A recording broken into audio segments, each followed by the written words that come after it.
దేనికోసం కృతజ్ఞత? ప్రభువు మన కోసం సిలువలో బలియాగం అయ్యాడు కాబట్టి కృతజ్ఞత. దీనికి ఎంత కృతజ్ఞత చెల్లిస్తే సరిపోతుంది? ఆయన సిలువలో చనిపోయినప్పుడు మనకి నిత్యత్వము సమస్య లేకుండా చేశాడు. ఇది తాత్కాలికంగా చేసిన పరిష్కారం కాదు. ఇది పాపాన్ని శాశ్వతంగా పరిష్కరించాడు ఆయన.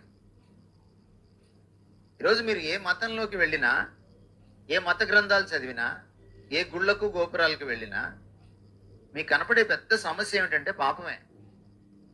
ఎందుకు వెళ్తారు గుళ్ళకి గోపురాలకి? నమాజులు చేసుకోవడానికి, మొక్కుకోవడానికి, పూజలు చేయడానికి. ఎందుకు వెళ్తారు? పాపం విదిలించుకోవడానికే. మీలో కొంతమంది హైందవ నేపథ్యం నుంచి వచ్చిన వాళ్ళు ఉన్నారు.